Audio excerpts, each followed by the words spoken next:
course we have you on. Of course, Harry and Willow have to start barking already.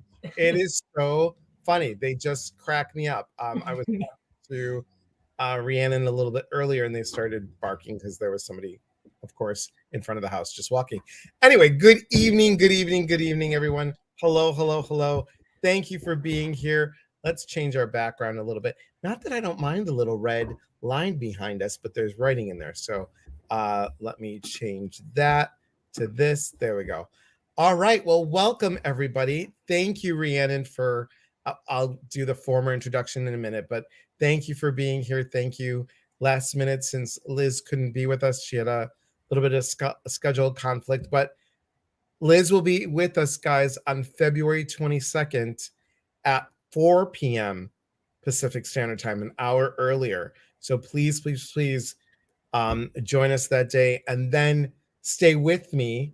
Go to the Zoom free event at 5:30 through East West Bookstore. I'm going to talk about switching your mindset, and I'd love the support.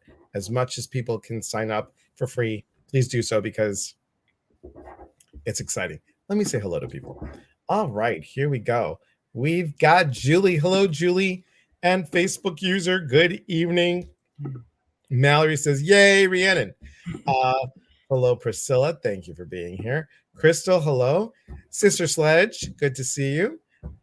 Leslie, hello. Long time no see. I hope you're doing well. Irma. Sarah from the UK. So late for you, but thank you for joining. Mallory says, good evening. Thank you, Priscilla. Yep, that is it. And then here's the online event, guys. Please join. Hello, Beth. Good to see you, my friend. And Facebook user, hello, hello, hello. Welcome, everybody. Welcome, welcome, welcome. So many of you know the story. I'm just going to say it again. So I have had the pleasure, and I mean the true pleasure, of meeting Rhiannon at John Holland and Janet Nohavic's class that we did in mediumship. And that was in Virginia, in Richmond, Virginia, at the Edgar Cayce Center. Is that what we call it? Center for something. There was a lot of letters, I remember. ARC, right? No.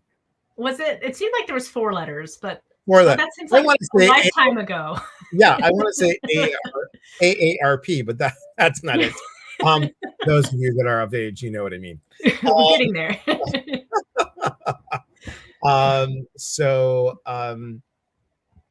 Rhiannon and myself and about 53 other people, we were in a room, and we just, I thought it was a really wonderful workshop. And then we decided to do something like Psychic Squares, and there was several of us, and we've been in touch since. God, that was 20.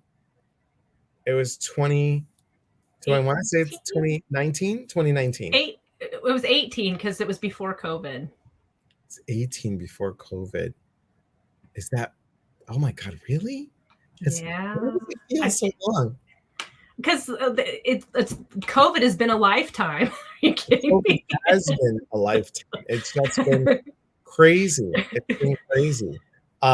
Anyway, so we have been together now for this long, and you guys, Rhiannon is so talented. She is a psychic medium, yes, and also an animal communicator. And I love your story. I love how you have told us before, because she's not a stranger to my lives. You have told us before about how it is just natural that you were talking to animals. It was just a given thing, and you are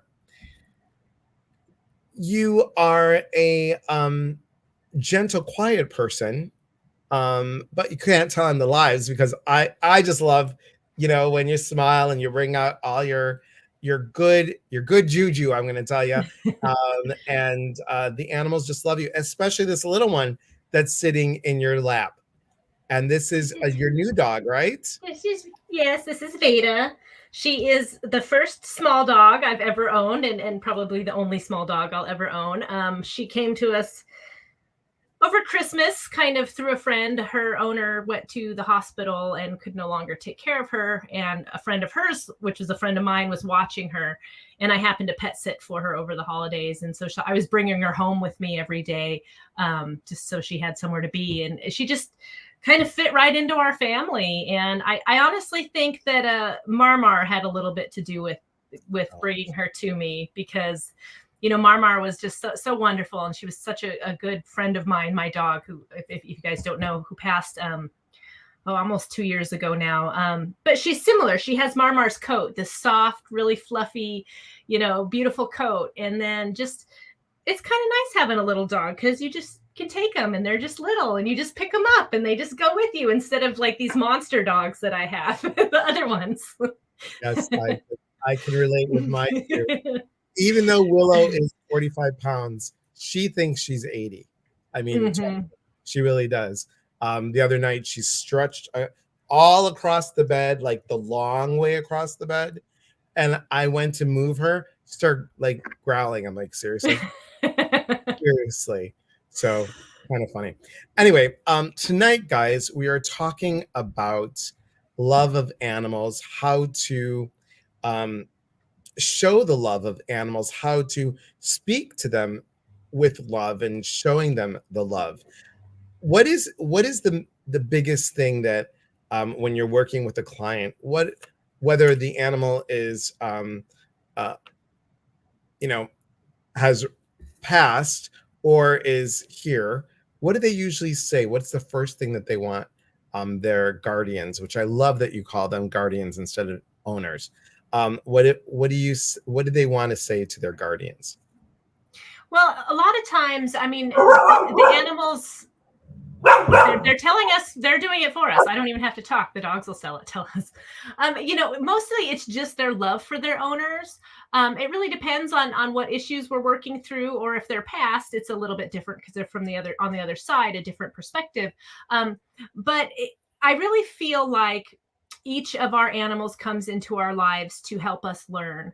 And a lot of times that learning is, unconditional love, selflessness, learning to take care of another being and love them and do everything that they need. So from their perspective, I think a lot of times that's kind of where they're coming from. They're like, hey, I helped you with these things. I came into your life during this time to help you either get through some maybe challenges or hardships, or to help teach you how to love them unconditionally, which also in turn helps you love yourself unconditionally too. So animals to me are just pure love.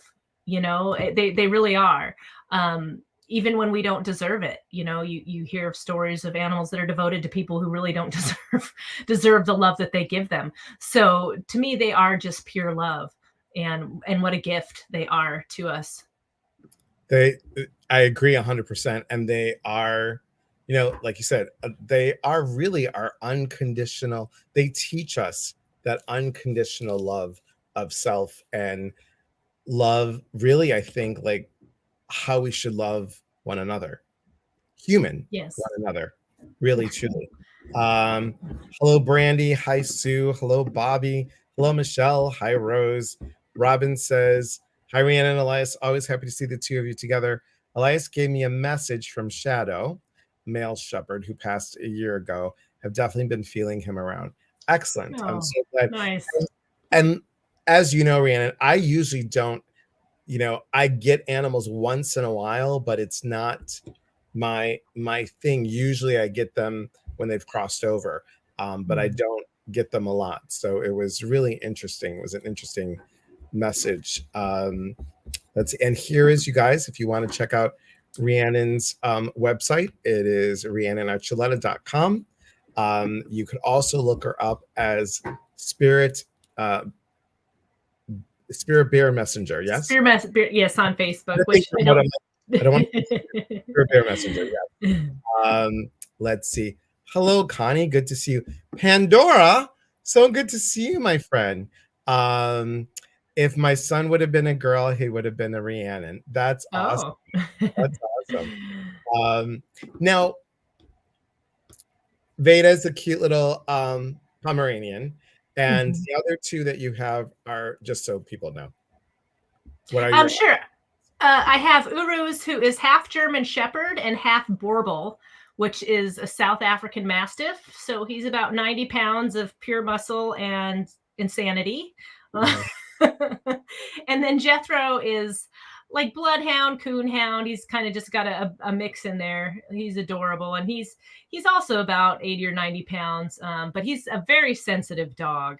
He actually, you learn so much from each of them. Like with Jethro, he really likes his space. So in order to honor him and who he is, we give him his space. He's not a cuddle dog. He's not a real, I mean, every once in a while he'll come and ask for attention, but usually if you walk into a room that he's in, he will get up and leave. You just can't take it personally. But that's who he is, and we just respect that everybody's, they're all their own little individual. And I would think my lesson from Jethro that he has taught me is really like the care of another being, because he has Addison's disease, so he's required kind of a lot more care throughout his life, and really just how to be patient with that and help him through that, and then also kind of learning how to interpret his signals of how he's feeling, so that's the thing I think Jethro taught me. And then also to just kind of be your own person. If you have boundaries, you have strong boundaries, that's good. You can get up and leave if you don't like people. They are just their own personalities. I don't know why. I'm feeling something, and normally, we talked about this earlier. We said if I feel something that you can tap in for someone, we do it. And I'm just feeling something really strong. And even though she does our work, and Pandora's been on with us before, Pandora, would you like a message from one of your fur babies, either present or past? And if so, I just need a name, and then like if it's a cat, dog, and then if they are alive or past, or bird, or goat, or goat. chicken, or We talked about this earlier, and I asked Rhiannon, what is the most unusual or different animal communication you had? And you told me that it was a sheep. It was like a ram, a male sheep ram. And it was, it's funny because they are just like a dog or a cat. I mean, they still have their personalities. Their needs may be a little bit different, but they still are that soul, and that's really what I'm communicating with, whether it's a human on the other side, it's an animal that's still alive or not. It's really just communicating with their soul. And the goat soul was very similar to a dog to me. Do you remember what the message was at all? He was actually talking about his guardian, and the message was really more for her, and it was her stepping out into some of the work that she was doing. It's been years, but that's what I remember about it. Was he was kind of more supporting her in some of the work that she was doing. Okay, and Pandora, I kind of sensed that it would be an animal that passed, because I've never heard of Jupiter. I've known your other birds, but so it's a bird named Jupiter. Okay.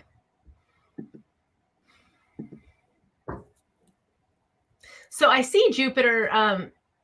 I'm assuming male. I'm going to say male. If it was a female, I apologize. But I see them doing this birdie thing, and it's like, how birds bop their heads. And I don't know if it was something like he did a lot, but it's something different. And it makes me want to just do this. I don't know if he did it all the time, but I feel like I'm just going to keep doing this because it feels good to me.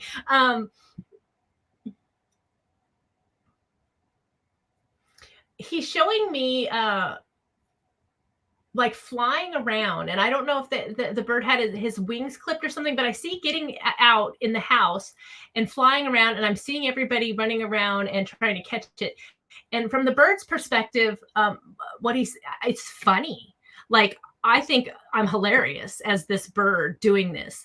I don't know if he had that kind of personality, but that's really what I'm getting from him, is just kind of like, this jokester, funny. I like doing this bringing, even though it's kind of exasperating for the people, it's still funny. And I feel like that's what he's trying to kind of embody, is that feeling of just joy and kind of mischievous, but in a fun, just fun loving, full of life sort of way. Hopefully that makes sense to her. But that's really what I feel like he's trying to get across, is that feeling of kind of just joyful playfulness, kind of prankiness, just doing fun stuff.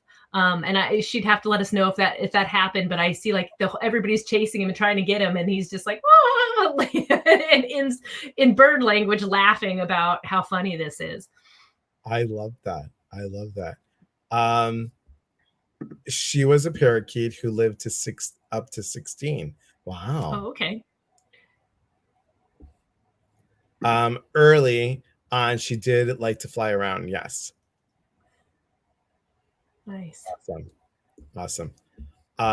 Anything else you want to say, Pandora? That's awesome.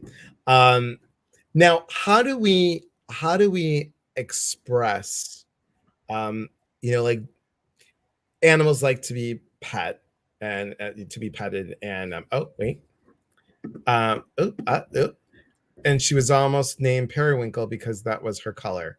Oh, pretty, nice. Very pretty. She said, "Thank you, thank you." So they like to be petted. They like to be like, I don't know why, but not that she's cold, but Willow likes to have. We have a really thin blanket, and I take the blanket and I put it over her, not like tuck her in or anything, and then I make sure that there's more by her face. She loves that when she's usually like feeling a little bit anxious. That kind of calms her. Not that the thunder jacket does not work. I will tell you, with her, the thunder jacket does not work during the rainstorms and fireworks. Doesn't work. But when I want her to just like calm down a little bit, or when she's when I'm snuggling Harry, I will go ahead and put the blanket over her, and she loves that. So what are other things that we can do for our loved ones, our little fur babies? Sure. Each one of them, it's individual, I think. Like Jethro has really soft, long ears, so I like to pet his ears when he allows it. They all have their different things. Uzi likes his belly rubbed. And for me, it's kind of difficult because I do a lot of things to my pets that they don't necessarily like. Like I brush their teeth and I scale their teeth, and they get their nails trimmed and they get groomed. So I try to balance that with something that they really like. Like Veda, she may not let me do it now, but she really likes just kind of being rubbed right here, along her little muzzle. And so I'll do that for her. I try to do, like my cat, at about 9 o'clock at night, she gets this thing of like, I'm going to run around the house. So I'll take that time to play with her. I'll get the little laser toy out or the other toys. So it's really individual for each. I think the main thing with animals is to honor who they are. A lot of times when I talk to clients and they're having maybe behavioral issues with their animals, it's because they're not being honored for who they are. A lot of people, hey, you want the perfect dog. You want the dog that heals perfectly and you can take to the coffee shop on the corner and sit outside. Not every dog is that, and trying to force them to be somebody they're not is not honoring them. Just like I said with Jethro, he's super sensitive. He doesn't really like other dogs. So I can't just do anything I want with him. And I honor that. I know that he had a difficult upbringing and had problems with other dogs.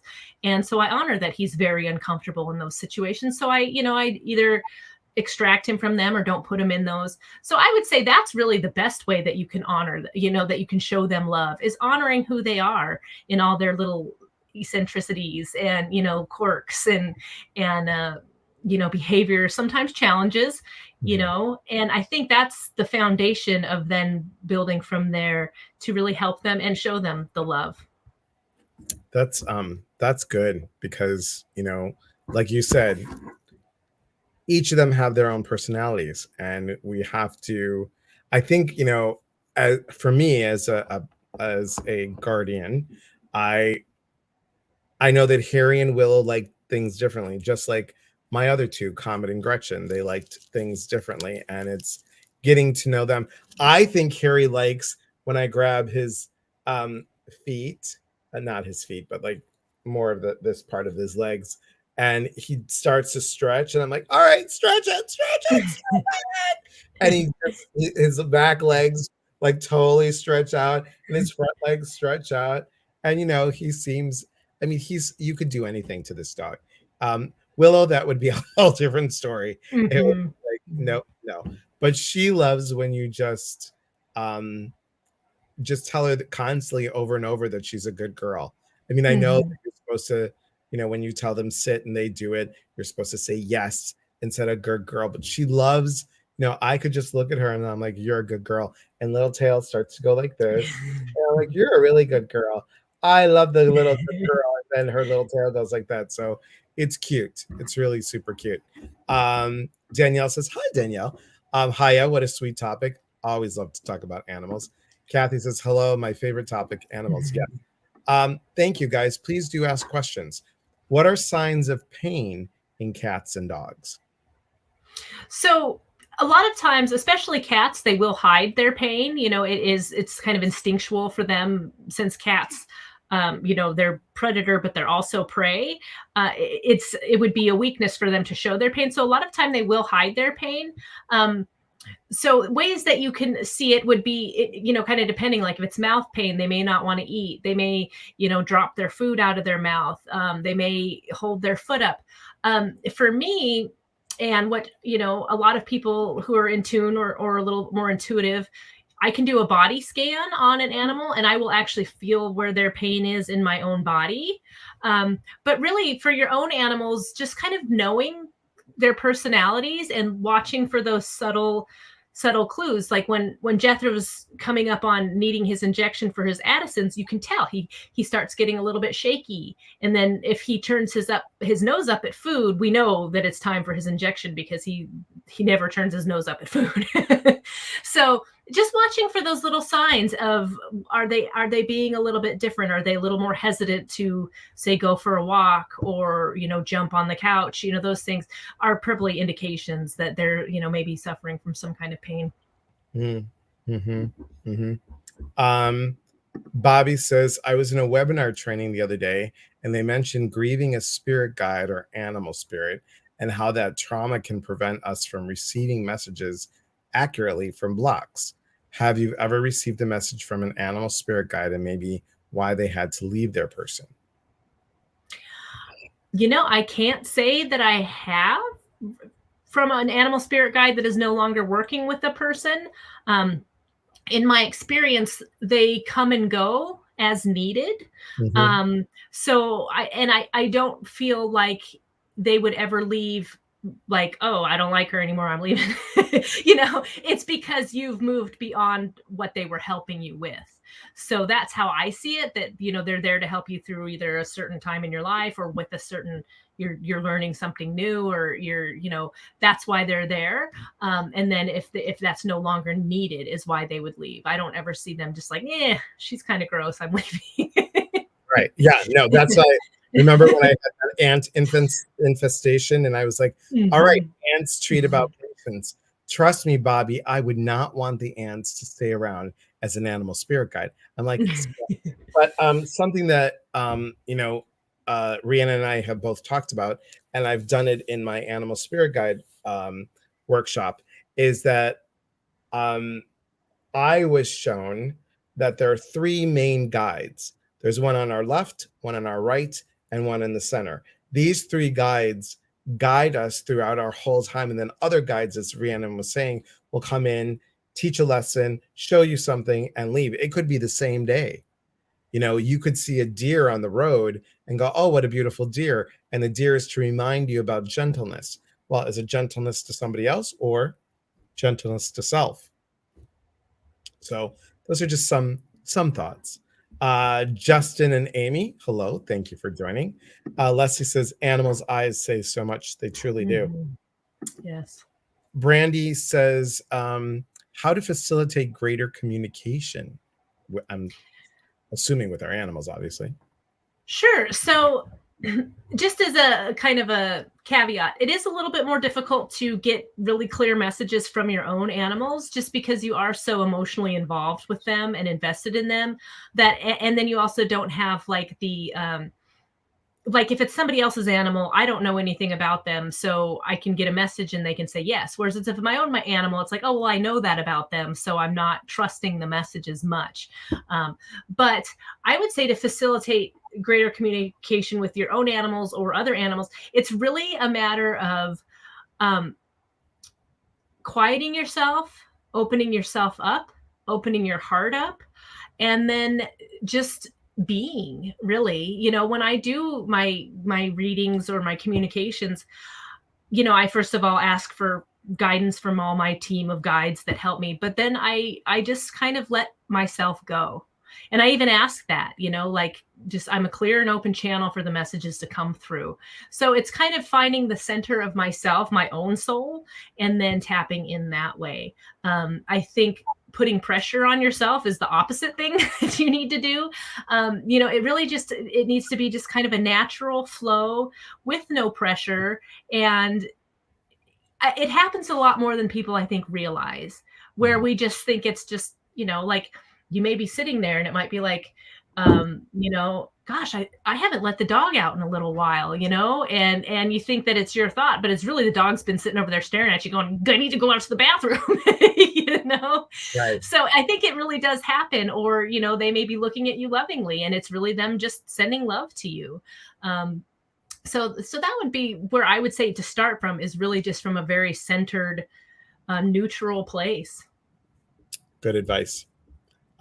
Mallory says, and you've spoken with Mallory before, we lost Vito in November, and last month we ended up getting a new puppy, Marley. Malibu, I remember the story about Malibu. Malibu, our cat, seems upset about it and doesn't like him, hides in the basement. What can I do to get these two to get along and help her get over this mood she's in? Certainly. So understand, for the cat, puppy energy is a lot. If you think of like a cat's energy, which is kind of, I'm over here licking my paw, grooming myself, I'm calm, I'm collected, I'm cool, I'm a cat. And then puppy energy. That's like oil and water. So understand that the cat is, it's just too much energy for the cat. I would try to give the cat as much time as possible without puppy energy. If the puppy can be put up or taken out for a walk, make sure the cat has access to the places the cat wants to go. Because just kind of tuning into that situation, I feel like from the cat's just like, F this. I'm not into this at all. So I think a lot of it will change as the puppy grows up and isn't quite as crazy and doesn't have that puppy energy. I mean, puppy energy is a lot. Because it's puppy energy, they have no boundaries. They're just wild and crazy. Everything's new to them. Everything's a great new experience. And the cat's just like, I'm not having this. This is not, no. Right, exactly. So time will heal that, but also making sure that the cat, it goes back to honoring, honor that the cat is this kind of, creature and needs like the routines and the comfort and like the places that they like to sit. Cats really a lot of times like to communicate to me places they like to be. Like they'll show me, oh, I like sitting in the window, I like looking out over here, I like the top of the recliner, those kind of things. So I think those things are really important to cats. They really like that comfort, it's a level of comfort to them. So good luck. I think it will get better once the puppy calms down a little bit. Yeah. But also honor the cat and let the cat know that, no, you're not, there's still just as much love for you. And I kind of have gone through that with my cat and Veda. Like my cat used to always sleep on the bed, and now Veda sleeps on the bed and the cat doesn't want to anymore. And I feel horrible. I feel bad because it's like, oh, well, she used to always sleep on the bed, and now Veda's there and she won't. So, I try to honor her by, I got her another little bed and put in the corner, and then she really likes that. So that's where she's been sleeping, so just little ways that you can, because the puppy, you don't have to worry about. The puppy's happy, because puppies are happy. They're just, life is great. It's really working with the cat to fix the situation, I think. I hope that helps. Let's see, Brandy. Thank you, Brandy. Thank you, Kate. And guys, if you're new to me, if you're watching on YouTube or wherever, come join me on my Facebook page on Elias Patras hyphen Intuitive Motivator. Don't go to the one with the middle initial. That's my personal page. But come to the business page, like, follow, and share. That always helps. Like and follow, and then that way, when notifications come up, you'll know when I'm online and if I do a surprise live or what have you. So thank you. Okay, Michelle said, oh wait, Rose, I missed you. Rose said, I was in an animal communication class one time and we were tasked with talking to an animal you really hate or fear. Oh God. I ended up talking to the spirit of roaches. Ooh. It was educational. I still don't like them. That's funny. Yeah. Yeah, one of the classes I took for animal communication, the teacher actually does a whole segment on shadow animals as messengers. So it's shadow animals, animals that you may not necessarily like, or even things like dead animals. You know, when you see a dead animal on the road, those kind of things that can still be a message. For me, there are no animals I don't like. I mean, yeah, I wouldn't prefer like roaches in my bed, but I don't have, I don't hate them. Thank you for the visual. Cancel. Moving out. Michelle says, about a week and a half after my cat transitioned, a music box started playing by itself. The song it plays is If I Could Talk to the Animals. I love that. Oh, wow. That's neat. Yeah. Cool. Terry says, I lost Hank, not understanding. Oh, white male, 3 years old. Sorry. I'm a little bit older, guys. Some of this stuff is like, what is it? I lost Hank, white male, 3 years old. My heart was broken. My mom and daughter brought me Annie. SH. I don't know what SH means. I don't either, but I'm very sorry that you lost your pet. But, you know, I feel like, I mean, I'm the kind of person that I've never not had animals, at least since I was able to have them on my own and make a decision that I wanted animals. So, you know, I always have an animal, even when I lose one, which helps because then, you know, they don't replace the animal that you lost, but you find a new place in your heart for a new one. So I'm glad that she got another animal. I think that helps with the grief, and then you get to experience a whole new being, and the lessons they're here for you to learn together. And I think, you know, before when Gretchen passed, and then I said to myself, when Comet goes, I'm not getting another dog. I am not getting a dog for a while. And then Comet was getting sick, and I said, if it was meant to be, if they, meaning Comet and Gretchen, wanted me to have another dog, not to replace them, but to be there for love of, you know, with me, I would welcome it. So after Comet died, I was like, oh God, you know, I lost Gretchen a year almost to the date that Comet died.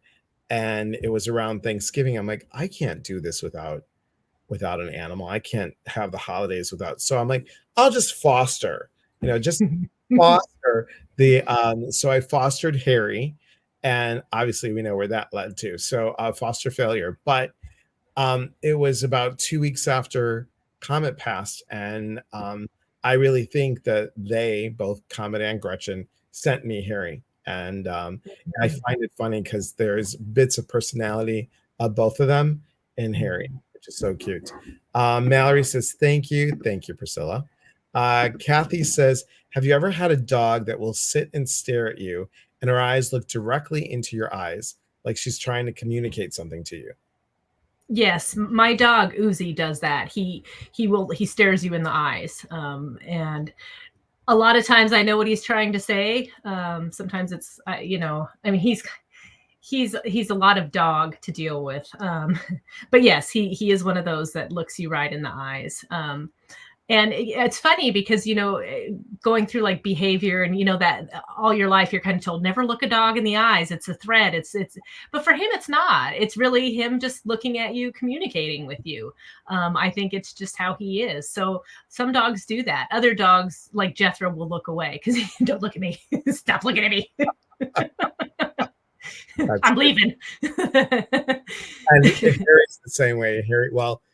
Harry's like, Uzi, I'll stare at Harry, and and he gives you those puppy dog sad eyes, and then he just rolls on his side, or he wants me to rub it, whatever. But then sometimes I'll look at him and I'll crouch down, and then he'll stare at me, and then I'll stare at him, and then he goes into puppy play mode, and which is so. And guys, Harry's not a puppy. Harry is let's see, Harry turned 7, and Willow will be turning 5. Oh my gosh. Oh, wow. She'll be 5. Actually, I know her exact birthday, March 7th. So, so funny. Danielle says, I host a two to three doggies every month. One is coming tomorrow for 2 weeks. We're so bonded. I cry when they leave. Any advice on making sure how they feel most home with me? That's very nice that you do that. I'm assuming those are foster dogs, or maybe you're just sitting for people. But I know how you feel when they leave. That I've always been a foster failure because I'm ridiculous. It's like I have to keep them, because you fall in love with them. So as far as making them feel more comfortable, I really feel like just approaching them with an open heart.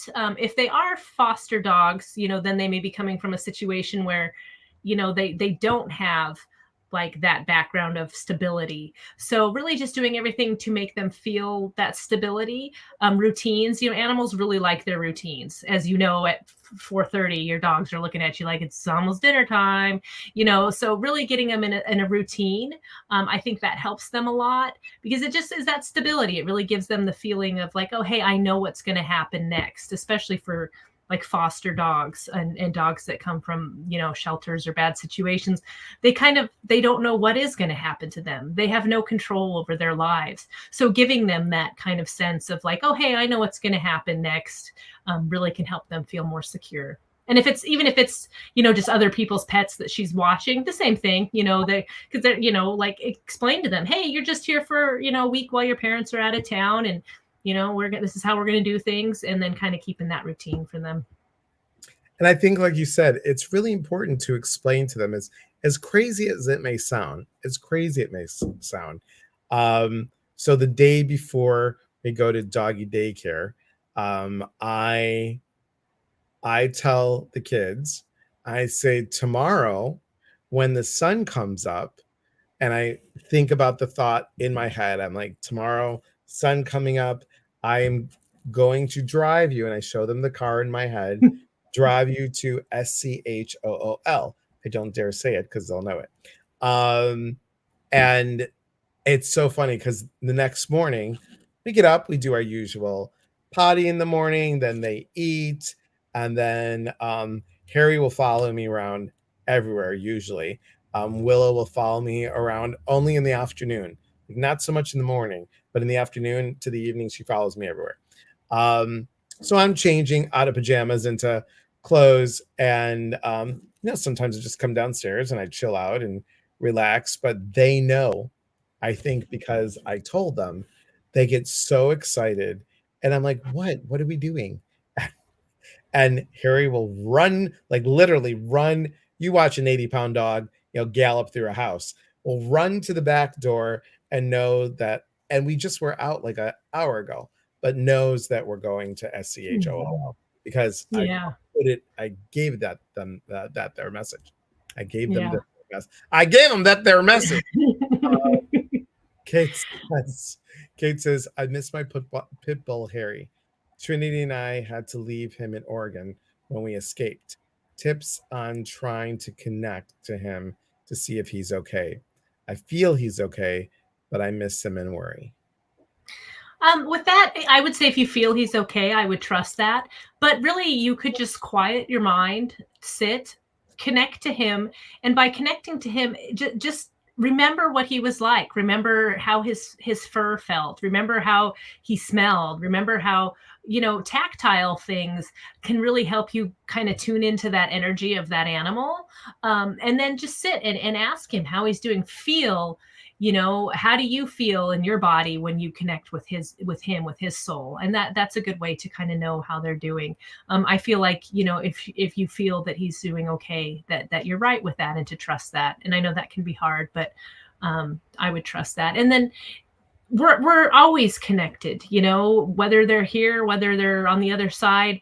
That love that you share, that bond that you share, that kind of soul connection is always there. And it's just a matter of kind of quieting yourself and tuning into that energy. It's really interesting. It is really, really interesting. I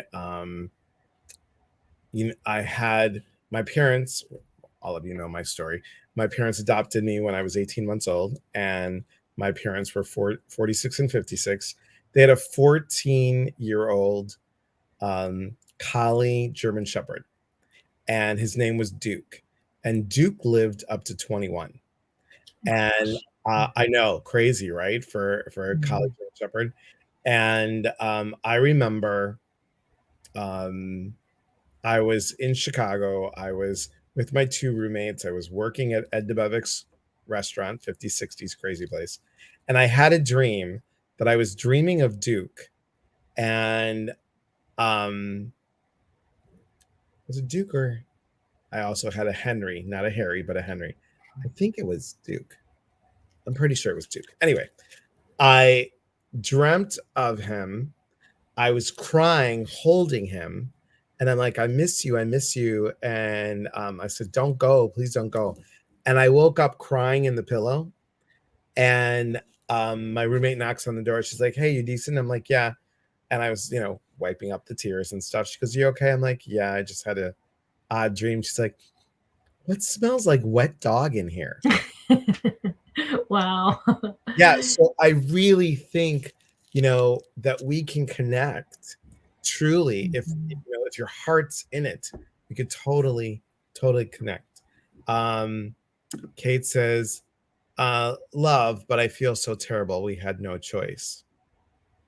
And there's times in my life that I probably didn't do the best I could have by animals, especially when I was younger. You don't always make the right choices, and we don't always do the best by them. And know that they forgive us. They understand our human flaws. Yeah. And they forgive where we maybe didn't do the best. Like I had a cat, Declawed. I wished I hadn't done that to her. I feel horrible that I did do that to her, but I just didn't know any better. And now I do. And I don't think she holds that against me. I think she realizes that I just didn't know any better. And so also understand that maybe it was not in your dog's kind of soul's journey to stay with you till the end. Maybe there's something else that dog needed to do with someone else. So, kind of just trust in what happens for good or bad. You know what I mean? That it happens for a reason. And I don't mean that to sound cliche, but I really do feel like, hey, maybe that dog is helping somebody else that really needs it right now. It's a good way to see it. It's a totally good way to see it. Lauren says, hi, Lauren. I got a new puppy and I'm finding it hard to connect with her. I love her so much, but do you have any tips to grow the connection bond? Congratulations on the new puppy. What kind and what's the puppy's name? Yes. So back to puppy energy. Puppy energy. It is hard to connect with puppies because they are in that craziness puppy. Just they're coming from such a different place than like an older experienced dog, because everything is new to them. Everything is they're not focused. It's harder to connect. Imagine it's kind of like ADD, to connecting to somebody who's just all over the place. It's kind of hard to talk to that kind of person. And that's a puppy. So don't feel like there's something wrong and that you guys don't have a bond. It's really just because it's a puppy. And to do things that will connect you, engage with her, doing training is really good, teaching her things, because then they're engaging their mind as well as starting to look to you for guidance. So any of those kind of things that you can do will help strengthen that bond. And then also just knowing that, it's a puppy, have fun with it, enjoy having a puppy, and that bond will grow as time goes on. She said she's a polar white lab. Wow. You'll have to check Oh, out nice. pictures on her page. Her name is Hazel. I love Oh, nice. I Yeah. I love when people give like the older names to like dogs or cats. I think it's just great, like Hazel, or here's Beatrice. I just think it's Yeah. if anybody's named Hazel or Beatrice. They're cool names. Um Connie says, hi everybody. I'm bummed I didn't get to watch until now. No worries. There's always a replay. Priscilla has a question that I always ask. Rhiannon, are you teaching a workshop soon? I would love to. I was actually telling Elias before this that I had to pick up a job, so I'm just working a lot.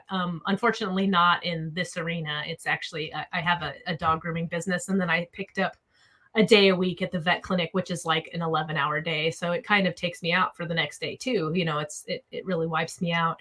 So I would love to. I just need to figure out how to juggle my life a little better and come up with the time and the energy and the focus for it. So to be determined, I guess. For support, please let me know. I'm right there for you. And you guys, honestly, not because I love Rhiannon, but I do think she's quite qualified in her expertise and how the passion and the integrity and the authenticity that you put in this work is, above and beyond what I've seen. And I really, if anybody needs animal communication or a psychic medium reading, I would definitely always refer them to you, because I think I actually did. I think somebody called me the other day and I said, oh, to tell you that I told them that I sent you to them. So thank you. Sure. Let's see. I wanted to go back to where are we? Kate says, I knew he knew it was to save our lives, just wanted us to be safe. And Kate, I hope you guys are safe now. I hope all is good. Okay. Danielle has a question. Priscilla says, okay, I'll be on the lookout. Just checking. Thank you. I might have missed this, but how do you get started with animal communication? Well, me personally, kind of a winding road. I've always worked with animals. It's kind of just what I've done. I've been a groomer for over 20 years now. But years and years ago, I took a class. Actually, I started with animal Reiki. I'd never even heard of animal communication. And then I took like an animal Reiki class, and that person also taught animal communication. And then through that person, she also did a behavioral trainer class that was like 1.5 years long. But in that, she was much more of a holistic type person. So there was different classes that you could take in that training that was different animal communicators. So that was really my introduction to it. And I tried. And then I took a course, one of many. I've taken many courses, but there was one that really kind of solidified it for me, and I figured out how it works for me. But I really, honestly, I think it's something we all do. It's just I've kind of learned how to train my brain to understand the messages that are coming through to me. So to get started for other people, there's lots of classes out there. Someday maybe I'll teach one. I would say learning to meditate, if that's not something that you do. I'm on this side. That's fine. Whatever. So there's definitely a lot of ways to get involved with it. There's some really good teachers out there. There's lots of good books too. If that's more, your style, you can pick up a book and read it. Just interacting with animals. I think that's how I got so good at it, is being a dog groomer. I had to I have to do a lot of things to animals that they don't necessarily want done. And so I really had to learn how to work with them in a way that works for them, you know? So I think that's how I kind of had a leg up when I finally did learn about animal communication, of understanding and working with them, because I've, on a very physical level, have had to do it for many, many years. Yeah. Yeah. And it's like you said, it's programming the brain to understand, what is happening. I have this gnat that's flying. I'm like, you are not a spirit guide of mine. No. Okay, let's see. Tawny, yes, Rhiannon does take appointments. Here is once again her website, so you can see it there. And so thank you for that. And Kate, I'm glad that you guys are safe.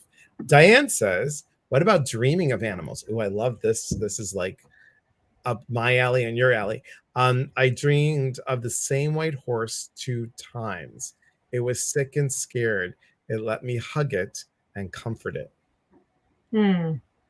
Nice. I think that, depending on the context, but I really feel like our pets that have passed visit us often in our dreams.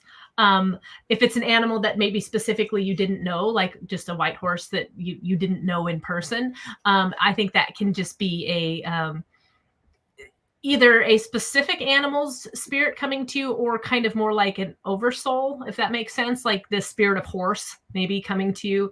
Since you helped that animal, I really feel like that may have even been doing like a little bit of night work and helping an animal that was in need. So there's a lot of different ways our dreams, they can come to us for various reasons in our dreams. Do you remember when we were in class? I think I have it on my computer. Yeah, I do. I have saved it from last time. Kevin Todeshi's book. Do you remember when they told us Kevin was the guy that talked for a while and John liked him? The best dream book ever, Accessing Your Personal Intuition and Guidance by Kevin J. Todeshi. Priscilla, if you could put that in the what's my facey in the thingamajigger, that'd be great. The comments is what I want to say. God, my brain sometimes. So the best dream book ever, Accessing Your Personal Intuition and Guidance by Kevin J. Todeshi. Okay. Where are we going? Okay, we got Diane. Thank you, Diane. Again, Michelle says, my coworker brings his puppy to work once or twice a week. His name is Coda. They don't know his past, but he's fearful of people wearing hats and men with beards. Is there a way to calm him so he's not afraid? Sure. So a good way would be, first of all, if possible, have people take their hats off, and then, giving treats, being calm, talking calmly. A lot of times it's not as much like the facial features or the actual physical features of people that upset dogs. It's more their energy. And a lot of times men tend to have a heavier, kind of stompier, energy to them. So if you could talk to these guys and say, hey, could you just maybe even walk a little more gentle? Or when you come in, turn your back to the dog and hand them a treat from behind your back, just so it's not so kind of in your face intimidating, that, maybe this dog had an instance where a man or somebody wasn't friendly to them, or that kind of energy, because sometimes it's more an energy, like it could be a woman that's got that kind of masculine, kind of overbearing energy. So I would say any way that you can. And then if there's people like that you could work with, have that person come and often give them a treat, or, spend time with the dog on the floor on their level, and a less threatening, because imagine a lot of times, when I talk to dogs, they show me from their perspective. And when it's a little dog, I mean, it's like, oh my God, their perspective is, I'm looking at your knees, or I'm looking at your shins, and you're towering above me. And that scares me, so getting down on their level, that sort of thing. When we got Jethro, he came with a lot of baggage, and nobody could touch him. Murray and I were really the only people that could touch him for a long time. And I used to have people just come by. I'd take him to work with me, and I'd have coworkers come into my groom shop and just throw a treat at him. And it got to the point where he'd eventually come out and barely take it out of their hand and run away. Now if people come over, he's all up in their faces like, what you got for me? So, it's a process. Just taking it slow, and then maybe with some of the more intimidating type people, and not that they're bad people, it's just the energy that they hold. Veda doesn't like my husband because he stomps around too much.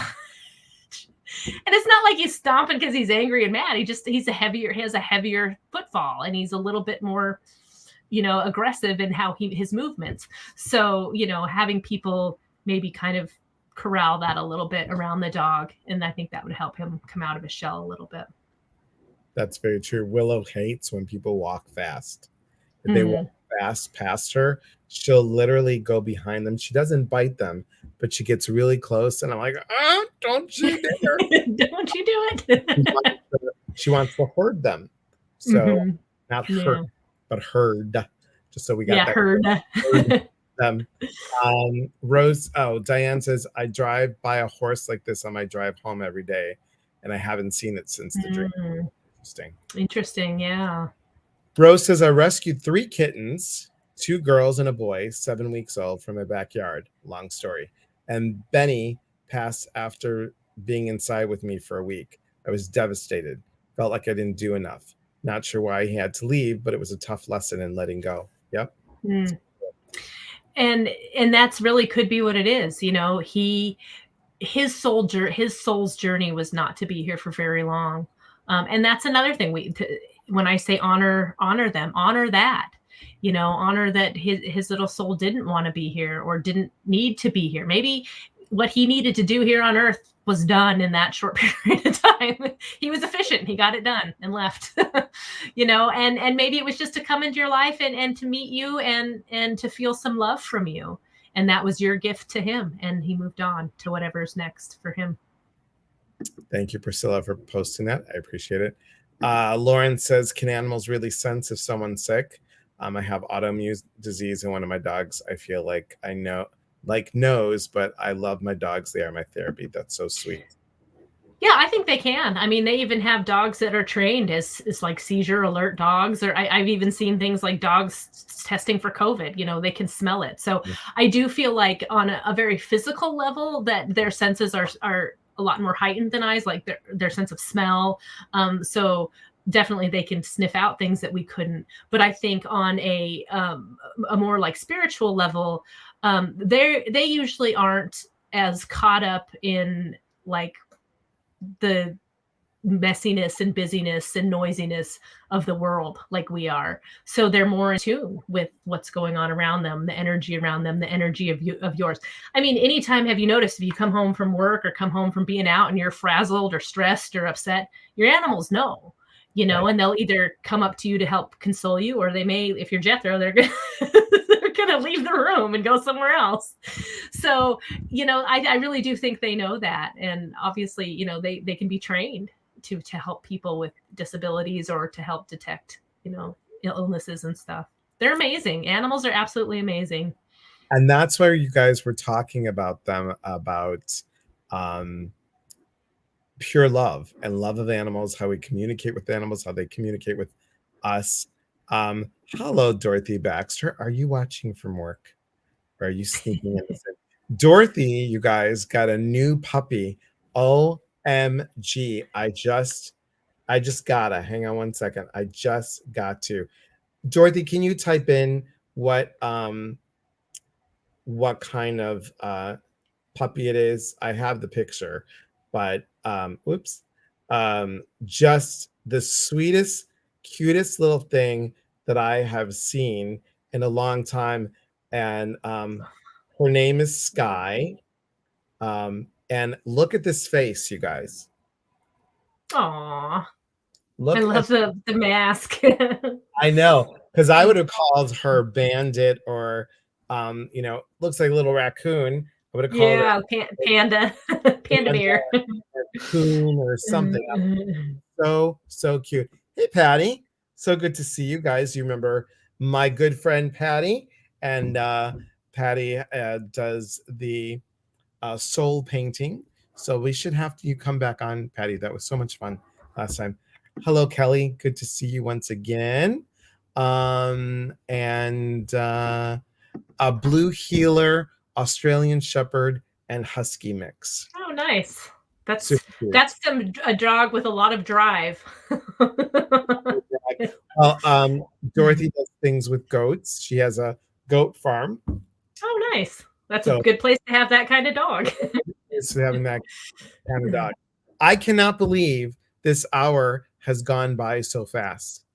It is just like every time you're on, we're like, I love having you on. And guys, you know, please contact Rhiannon. Also, guys, next Tuesday, I have to think about it. I'm like, what day is it? Next Tuesday. Well, I'll be on Saturday because remember, it's a new day. Saturday for Spirit Chat. And on Tuesday, my friend Ronnie Kroll. Do you guys remember Make Me a Supermodel on Bravo? Ronnie was on there. He was the runner up to the winner. And it is so, I'm so excited to have, he's an actor, an activist, an author. He's just all around nice guy, model. And so he's going to be on, and we're going to talk about love and honoring self. So excited. And thank you, Priscilla, for me mentioning that as well. And tomorrow morning, 8 a.m. Pacific time, I'll be doing guided meditation. Hello, my friend. Good to see you. So good to see you. Is this a new haircut? Looks great. Danielle says, I'm convinced that dogs bark at spirits. They look at the wall or off into the distance and start barking and staring out of nowhere. Yep. Thank you very much. And then, guys, remember, at the end of the month, please, please, please, two things on the same day. Liz Dawn from Celebrate Your Life, founder, co-founder and CEO of Celebrate Your Life events and Mishka Productions. She'll be on talking about love and relationships. She is known as the fairy godmother of love. So come and see us it'll be the last Tuesday in February. Then we'll talk from 4 to 5, and then 5:30 Pacific Standard Time, I'll be doing my very first event with East West Bookstore in Seattle. So I'm super excited about doing that. And very exciting. I know, I'm really excited about it. And always a pleasure having you here. Guys, Rhiannon's available for one-on-one appointments. Now, are they half an hour, an hour? What do you usually do? I do a half an hour or an hour, or I can even do like a one question email. But usually if you only have one animal and a few questions, a half hour is plenty. If you've got a lot of animals and a lot of questions, then an hour. Or if it's just like one thing specific, and you know, my email reading's pretty affordable, and it usually actually takes me longer than doing a whole hour session by the time I type it and proofread it 18 times and send it. But but yeah, so any one of those options. Well, I'm excited to announce when you are announcing your animal communication workshop, and anything I can help you with that, let me know. And thank you, Priscilla, for this, and thank you, Priscilla, for that. Priscilla says thank you both. Tawny, thank you. Rhiannon, you are always welcomed whenever you want. You know that people love animals and love talking about them and love learning more about our teachers, these beautiful guides. Sarah says, I love this. Thank you both. Come back soon, Rhiannon. So, and the gnat just like came right so, thank you. Whoops. spiritbearmessenger@gmail.com. Thank you. Thank you, Crystal. I was late. Is it with animals that have passed on as well? Yes. Yes. Rhiannon does both. Rose says, what a great evening. Thank you both. Leslie, thank you. So guys, as always, we are here to connect. And when we connect, we educate one another. And when we educate one another, we grow. There is unity in community. I have to roll up my sleeve because it's falling down. From my heart to yours. Thanks, guys. Rhiannon, hold that thought for a second. And bye, everyone. Thank you. Have a good night. It's a pleasure.